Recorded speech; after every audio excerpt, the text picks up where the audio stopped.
Un vrai conseil que je vous donne à tous, si vous avez des stages et qui vous plaisent, franchement, appliquez-vous parce que vraiment, vous savez pas ce qu'il peut y avoir à la clé. Hello, bienvenue dans le jour 18 de mon calendrier de l'Avent de mes anecdotes étudiantes. Aujourd'hui, on va parler de fidélité et surtout de comment mon école m'a embauché après mon stage. Je t'explique ça.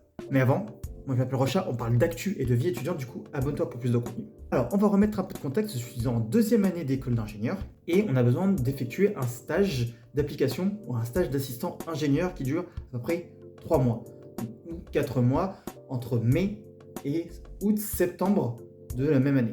En plus, moi, à ce moment-là, je ne sais pas trop vers quel domaine me tourner. C'est assez compliqué pour moi. Je voulais pas aller dans une autre ville ou bien retourner chez mes parents. Je préférais rester sur Lyon parce que j'ai fait mes études là-bas. J'avais déjà un appart, donc je me dis, let's go, il n'y a pas de problème. Janvier et j'ai toujours pas grand-chose. Et là, ça commence un peu à me stresser, je vais pas mentir. Et j'avais pu obtenir un stage au bout d'un moment à l'école centrale Lyon en tant qu'assistant ingénieur à la direction du patrimoine, c'est-à-dire le département de l'école qui s'occupe de tout le patrimoine immobilier sur les campus de Centrale Lyon. C'était un milieu qui m'attirait énormément et j'avais pu effectuer mon stage là-bas. Les 3 mois se font ultra bien. Franchement, même j'ai fait 4 mois, j'avais rallongé d'un mois, c'était trop cool. Franchement, je me suis fait vraiment des potes. Incroyable, j'en garde de très très bons souvenirs, même je suis toujours en contact. Et au bout d'un moment, je pars en troisième année, je pars à l'étranger. Et en troisième année, ce qui est cool, c'est qu'on n'a pas de stage à faire, donc on a tout le mois d'été tranquille.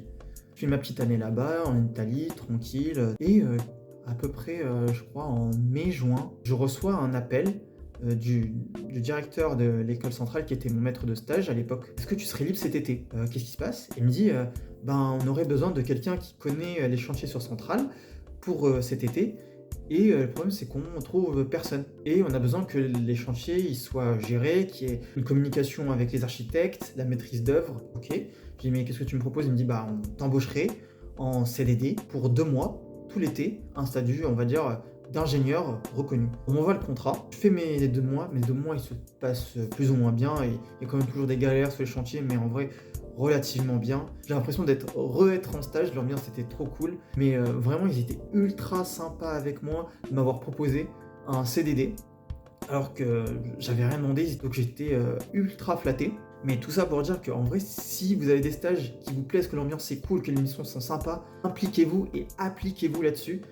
Parce que vraiment, vous ne savez pas ce que ça peut donner dans le futur. On peut vous rappeler, on peut vous recommander, on peut parler de votre profil à d'autres entreprises ou bien à d'autres personnes, ou bien on peut vous faire de la promotion sur vos réseaux sociaux. Je ne regrette pas du tout, et surtout d'avoir un CDD, d'avoir un titre d'ingénieur, mais je n'étais même pas encore ingénieur à l'époque. Nous, on se retrouve demain pour une prochaine anecdote. À plus!